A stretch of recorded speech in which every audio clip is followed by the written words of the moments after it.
Welcome to Season 2 of Robby Burns and Friends. This season is all about my brand new book, Digital Organization Tips for Music Teachers, which is first in the Prestissimo series, a series of technology tip books for music educators, published by Oxford University Press. Each episode, I will discuss one chapter of the book with an expert on that subject. For example, on the episode about note-taking, I will chat with a music education specialist who is an expert on note-taking. The goal of the podcast is to offer complementary material, not simply a regurgitation of the content in the chapter being discussed. Think of these as kind of like a B-side of each chapter of the book, or even better yet, a counterpoint, complete with meta-discussion and even an extension of the ideas already in the book into new territory as provided by the experience of the guest. This week's guest, here to talk about task management and software to help you get things done, Dr. Frank Buck.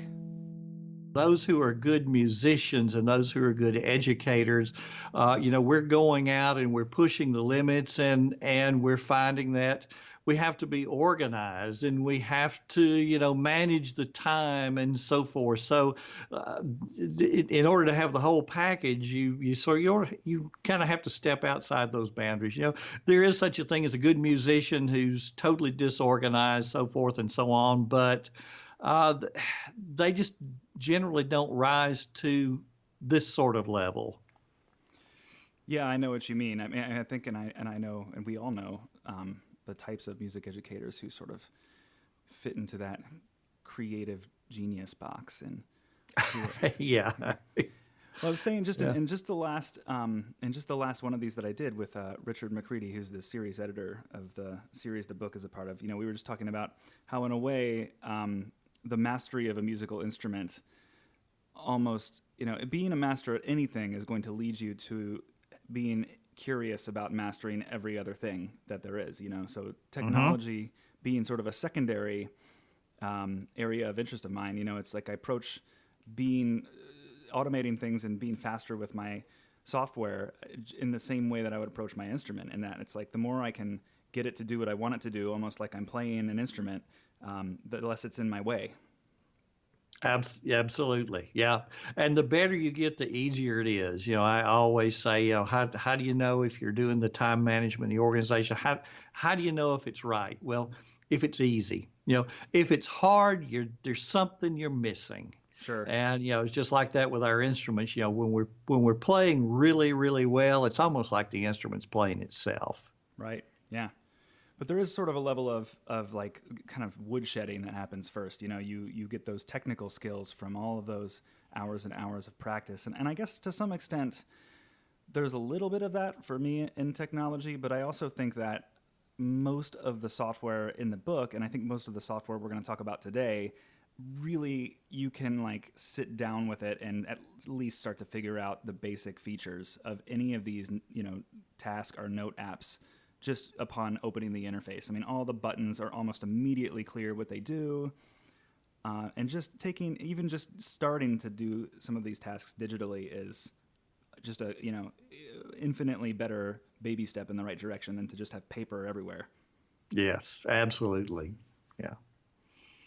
So did you want to knock one of these two out before the other? Did you want to do tasks first, or? Why don't we do tasks? Okay. Yeah. Comes first in the book. So they're probably things that we will, they're going to probably be things in the other one where we wind up referring back to tasks. So since they come in that order in the book, and that's probably the order people will hear them. So why don't we start with tasks? Okay. Great. Well, first I think it's worth mentioning just a little bit. I mean, I'm going to say a little something before and at the end, like a little voiceover for the show. But I think it's really interesting how we met. We met at the Texas Music Educators Association conference last year, both sort of doing in our own sort of way, each doing talks that were basically surrounding this idea of using software to get better organized, better manage time. And so I saw a tweet that you had posted, to Twitter with some of the hashtags that were floating around the conference the weekend. And I thought that's someone who I need to meet this weekend. There is another productivity nerd at this conference, and I need to go find them. Absolutely. Yes. Yes. And I'm thinking the same thing, when you're looking in the program and you're seeing, wow, I got to attend this session. So, yeah. So, I mean, do you want to, even if brief, like mention at all, like kind of what your bread and butter is, like what kind of you come from education, but you've sort of turned your experiences into sort of like just a variety. I mean, you do consulting, you have a blog, all sort of surrounding this area of time management, productivity. Right. And it really all started back that first year as a band director, realizing that there's a whole lot more to being a music educator than the music part of it. That really more than half probably is the organization, the just having your act together sort of thing. Of course, that was back 1981, 1982, somewhere in there when everything was pencil and paper. But, back then, having a system, even though that system was slower, and then when technology came along, we started having the tools that could take what you were doing and do it a whole lot quicker, do it without the errors, and just make it so much easier. So, of course, I was band director, then assistant principal, central office administrator. But through it all, I really never have left the music education end of things. And so now to go out and present it, things like, TMEA to people who are doing what I was doing 30 years ago. Only we've got a whole lot better tools than I had 30 years ago. It's really a neat thing, something I really like doing. Yeah, that's for sure. We have better tools now than I had even when I was a graduate student, like 8 years ago. Oh, yeah. Yeah. I mean, I remember like breaking into some of this stuff, even just in the months after I finished the most recent degree I received, and just thinking to myself, oh my goodness, like where was this when I was writing my thesis? This all Yeah. these tools started making themselves available to me. Well, you mentioned having a system a moment ago, which I think is kind of a really good tie-in to task management, because one of the things that I hope that the book accomplishes is explaining almost like the sort of methodology or even just philosophy behind managing that certain area. So like in the task management realm, what is task management? I mean, ideally you could read the whole chapter on task management and almost take away from it like how you might do that even with paper and pen if you really wanted to. I mean, there are methodologies that are underneath a lot of these tech tools we're going to discuss. And I know the one I'm most familiar with is Getting Things Done, David Allen. Right. Yeah. I remember that book when it first came out. I had actually stumbled upon David Allen, I think about 1997 or so, my first year as a principal, just stumbled upon his website and was immediately drawn to him because, that was a day and time when everything was top down. Covey was the be all end all with you're starting with roles and you're starting with goals. And then that sort of filters down eventually to your task. And here was some guy that's talking about, well, let's start with the tasks and how you get those done, how you quote unquote get things done, how you handle we didn't have much email then, but all the papers on your desk and so forth and so on. And then once you have a way to handle that, then you can move on to the roles and the goals and so forth. So I was immediately attracted to that. And then some of the things he was doing, I had been doing for years. The tickler files, I had seen that when I was 8 years old.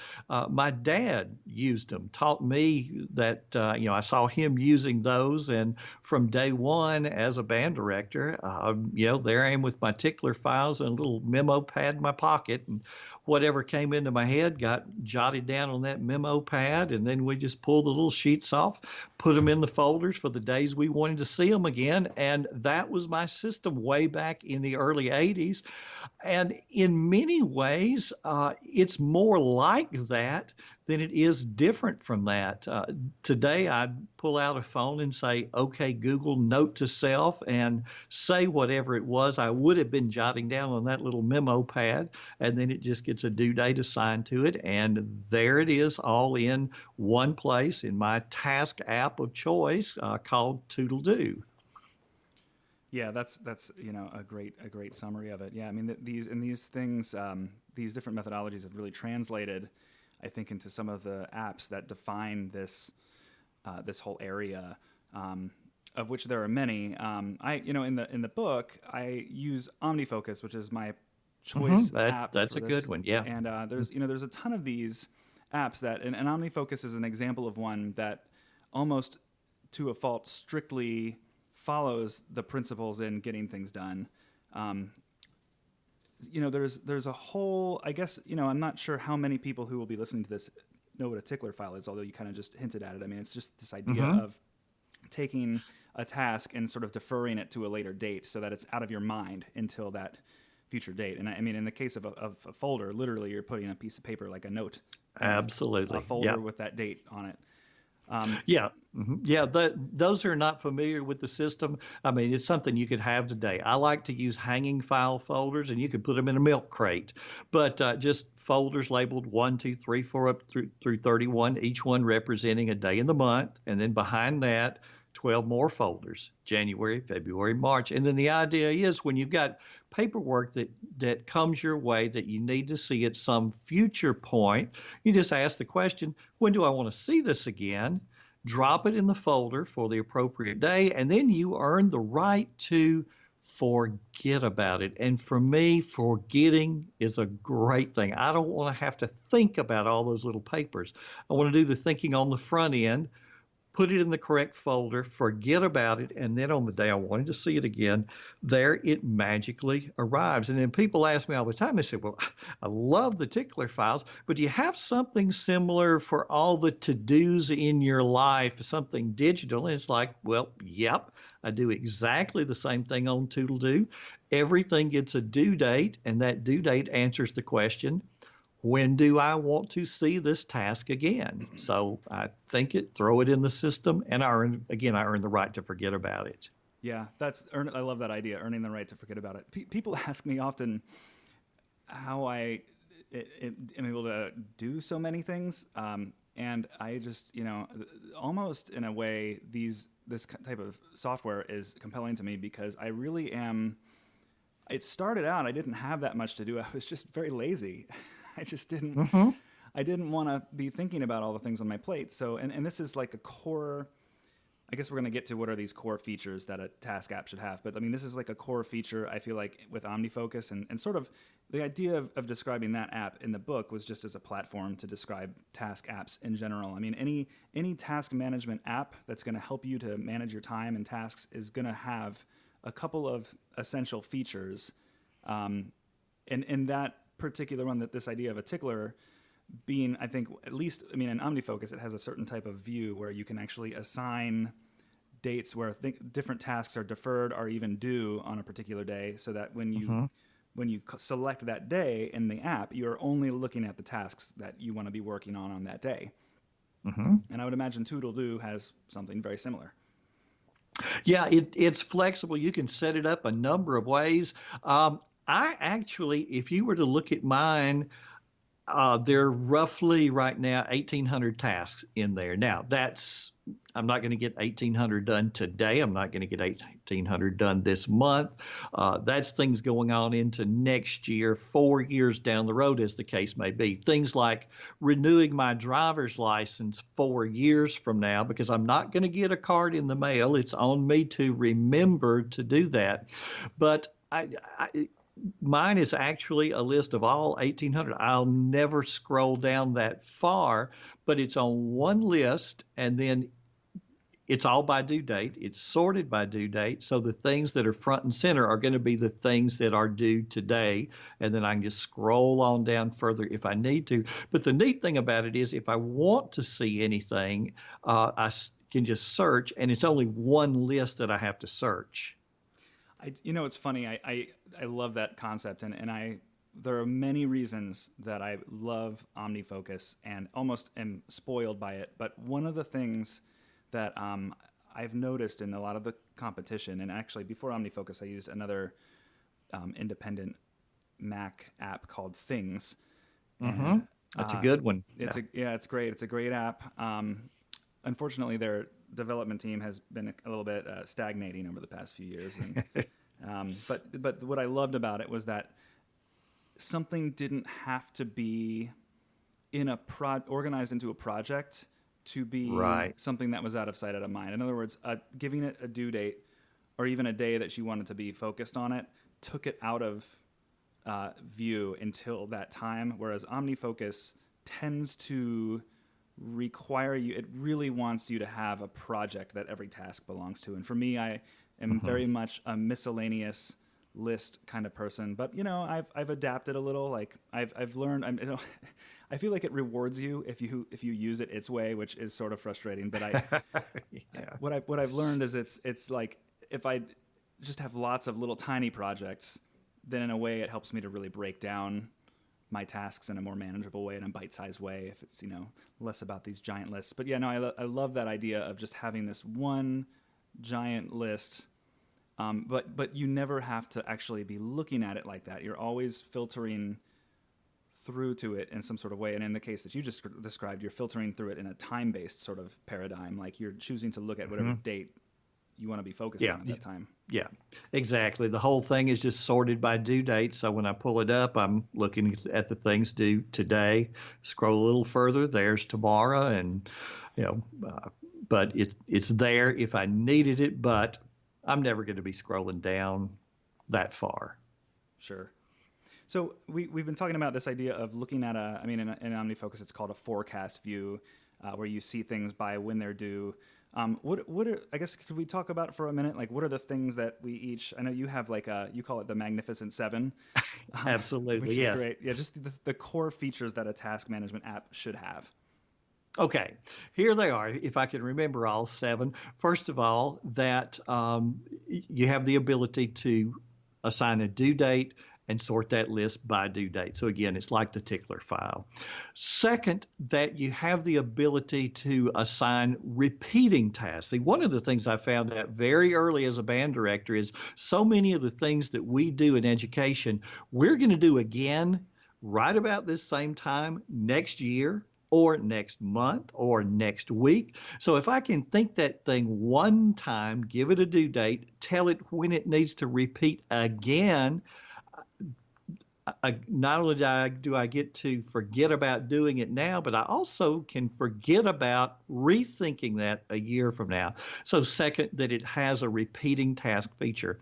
Third, that it has a little notes section, because very often when I sit down to do that task, there's information that I want to have in front of me. Like if it's call Jim and there's the telephone number, well, where am I going to write down the 5 things that I want to talk to Jim about? So if there's a little attached notes section, that gives me the spot to put that sort of information. And some task management systems have it, some don't, like Todoist for one. That's not a part of their free version. You have to pay for that. With Toodledo, it's free. The fourth thing is the ability to search. For example, let's say I've got a telephone call and it's to call somebody. So I pick up the phone, I make that call, but I'm sort of in the mood to make phone calls. Well, when I put those tasks on the list, if it's a phone call, if I put the word call in there somewhere, then if I just search for call, my list shrinks to only the things that are telephone calls. The fifth thing is got to sync across all devices so that when I get up from my computer, I don't want to have gotten up from my task list, that I can do the heavy input at the computer and then it's on my phone, it's on my tablet, I can log into it from anywhere. Number 6 is that it interfaces with my email. How many people spend all day long in their email, and they got thousands of emails that are all sort of reminders of sort of things they sort of have to do. With Toodledo and all the other good task managers, you've got a little email address that anything that's sent to that email address goes on your to-do list. So now when I get an email, I can just forward it to that special email address, and it's on Toodledo. The entire body of the email is in the little attached note. And then seventh, that it has voice recognition so that I can pull the phone out of my pocket, speak a task, and it go right on the task list without having to key anything in. So those are what I call the Magnificent Seven, that I would encourage anybody to use those when you're trying to choose a good digital task list. Yeah, that's excellent. You covered, I in preparation for you talking about that, I wrote down a couple of my own essentials. And it's funny, you mentioned some really important ones that I almost just like take for granted so much that I don't even think that there are things that wouldn't be in a task app. Mm-hmm. In fact, I think everything in the book has all of those features except for interfaces with email is definitely something that I think is reserved for more of the pro apps. Like I know OmniFocus will do it. I don't think Things will do it. Todoist, I believe, I think it's a paid feature. Wunderlist. Yeah, I don't know. Wunderlist. I think Wunderlist does it. I think Asana does it. And of course, Toodledo, the free version, definitely does it. I actually use the free version of Toodledo. One reason, because I do so much teaching, I want to make sure that what I'm showing other people, they're going to be able to do today and do it for free. Yeah, that's essential, and that's something that it was tough doing the book because as I'm writing about the cost, I'm like, okay, I can imagine that OmniFocus is probably still going to be expensive in a couple of years, Mm-hmm. but the ones that are free or freemium, it's so tough to write about them in a way where like those words will be published, and I can definitely guarantee someone's reading it in 1 year, and that like Todoist still has the same business model. Right. That And, was it changes so quickly. Yes.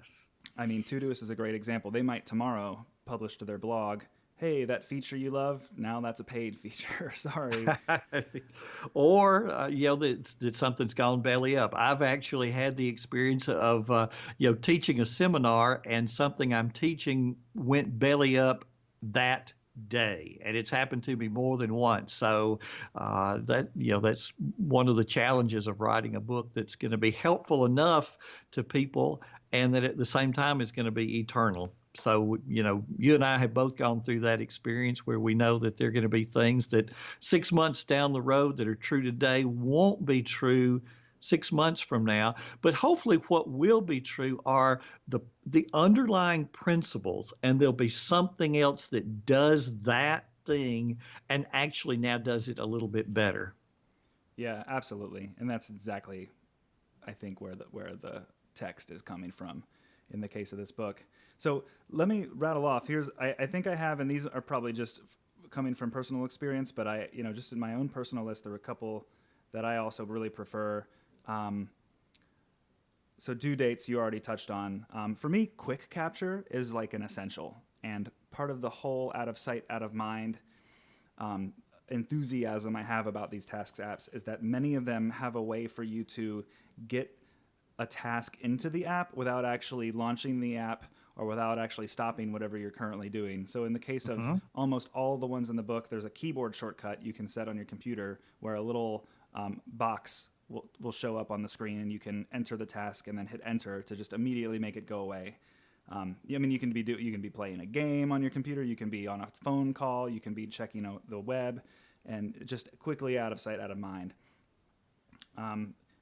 For me, and I know that not every app adheres to this type of structure, but I do still love the idea of things starting in an inbox, that things all just get dumped in a place where I later review them.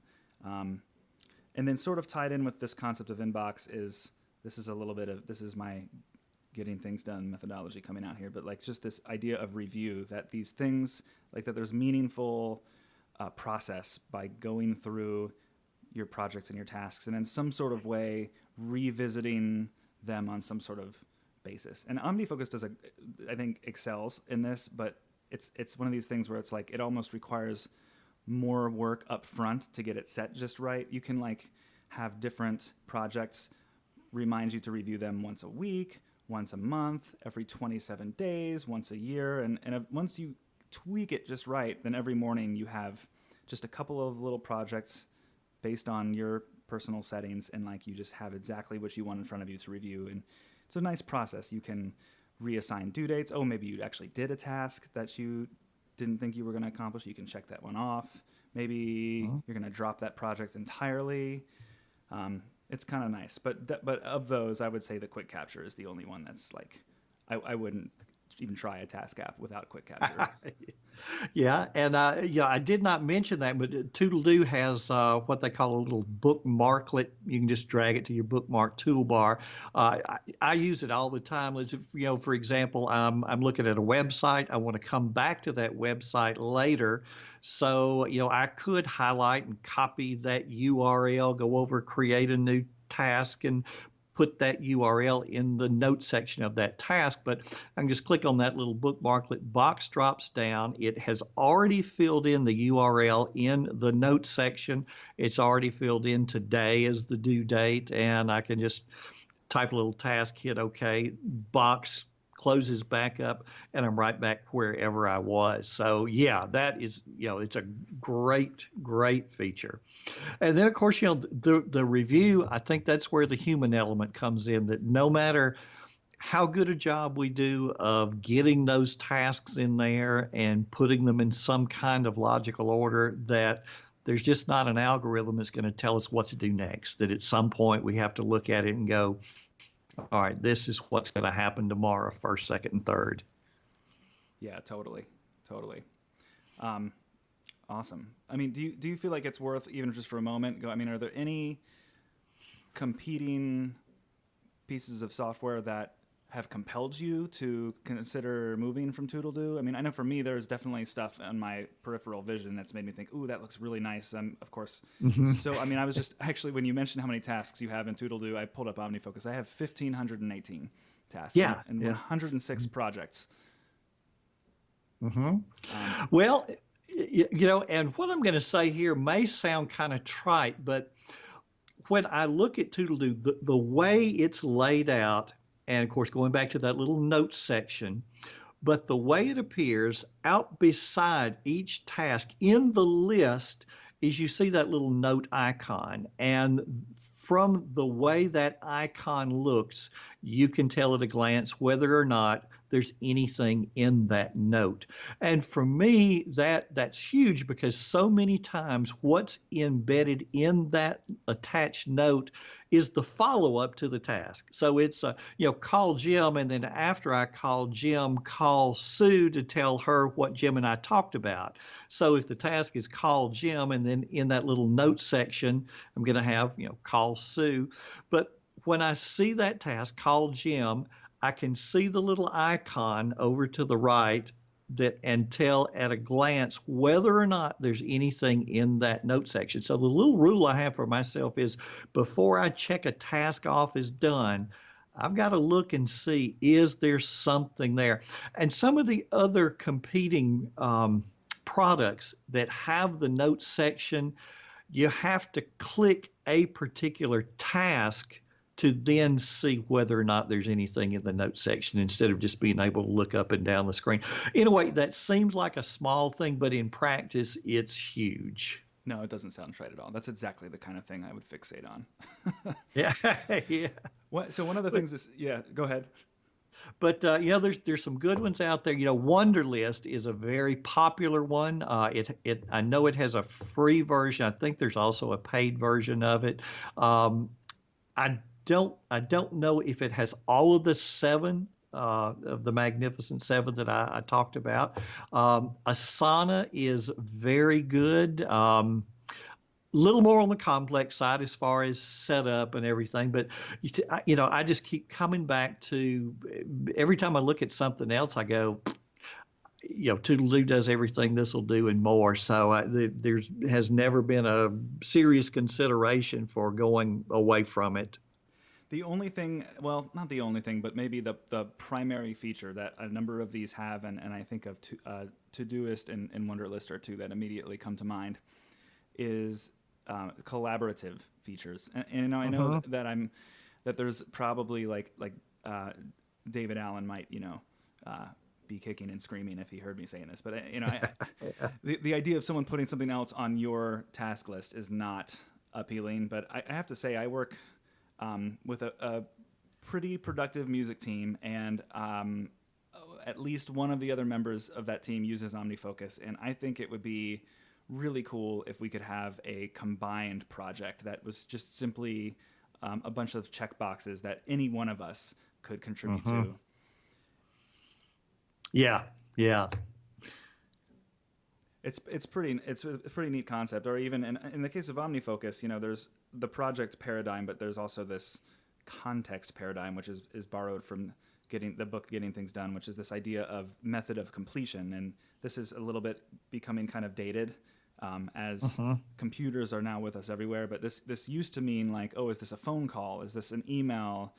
Is this a task I can only complete in the mailroom? And the context is just sort of a method of how you're going to complete that task. Of course, that's not so much a consideration anymore when the task management app is pretty much in your pocket everywhere you go.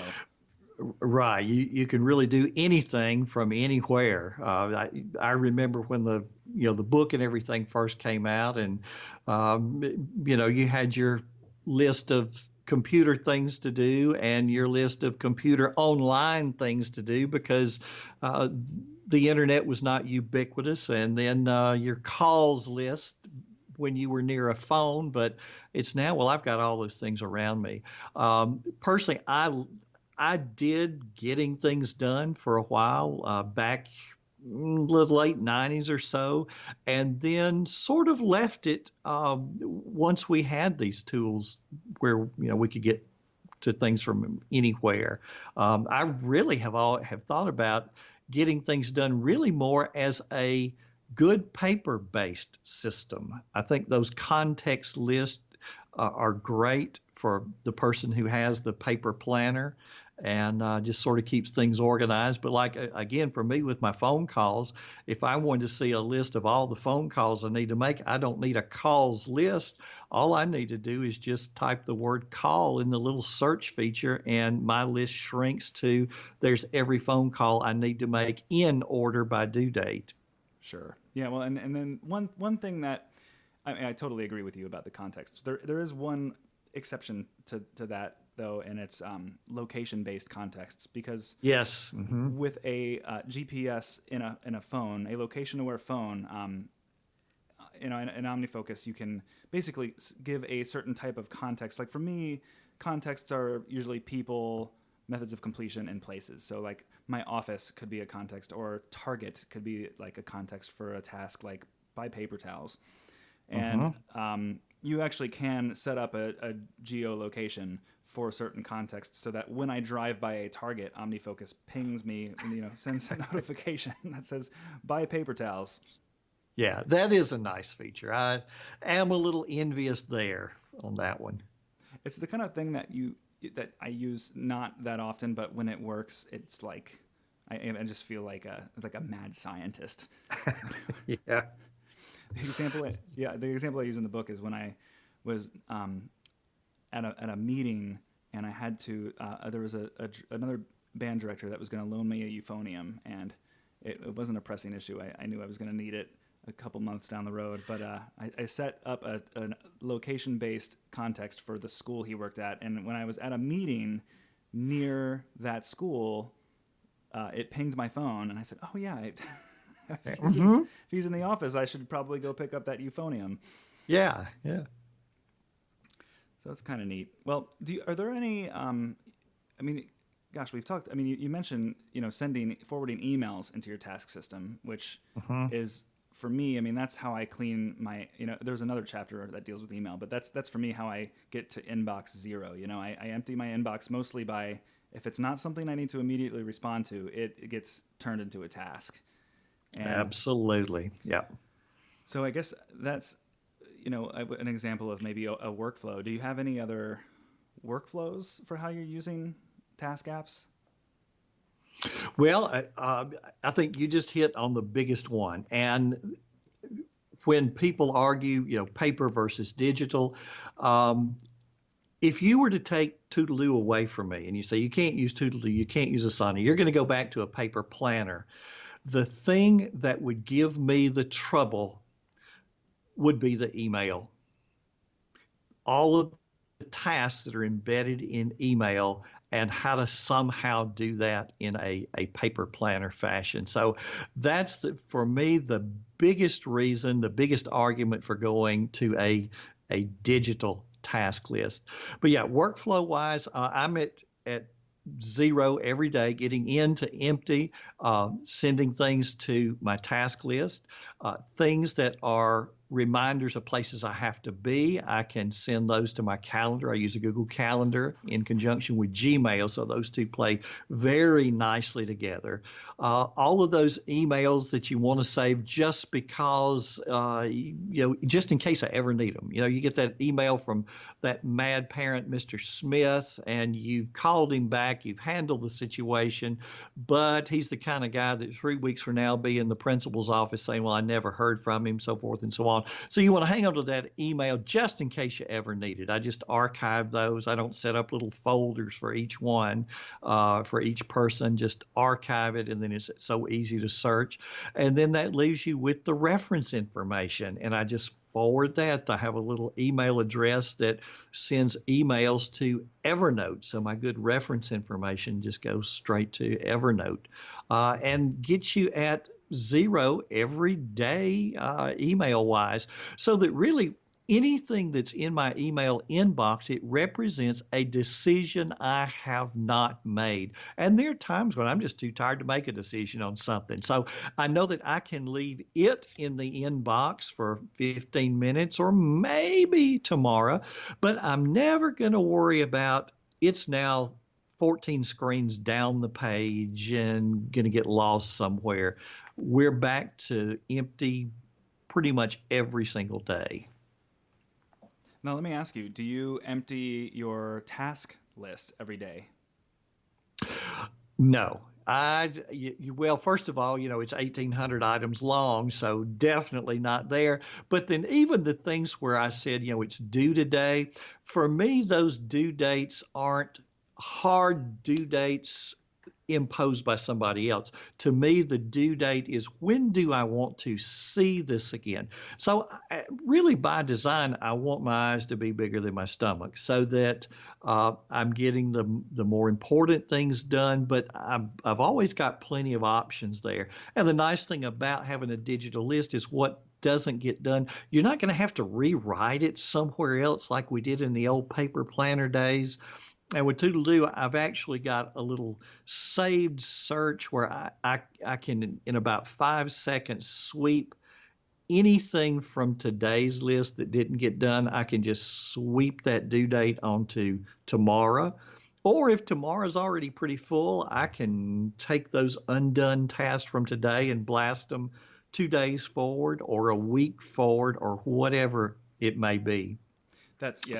I'm glad you mentioned that because that's a crucial part of my own workflow and OmniFocus will accept something called a defer date or a due date. And it sounds like what OmniFocus calls a defer date is what you're calling a due date, but it just means this is something I'm focused on today. Yes. And I try, and this is getting into the philosophy, the underlying principle. This is just a general task managing principle that I find that if you can, as an educator or as any professional, if you can wrap your head around this, it's going to help you be so much more productive, is the idea of like really honoring and allowing, honoring the due date and allowing it to be sacred. And I fail at this all the time. I add due dates to things in OmniFocus that I can't survive, that I can survive the day without doing.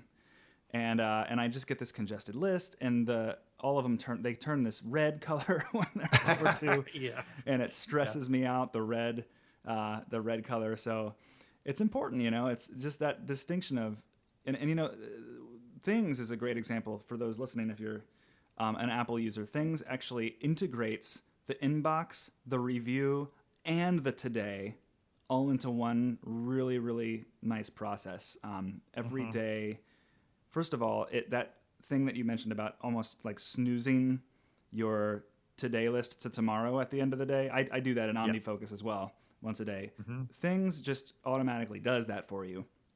And then every morning when you wake up, it has a list of stuff that's left over from the previous day on your, it's like a review mode, but you simply just confirm every morning, oh yeah, I want to work on that today. Yep, that.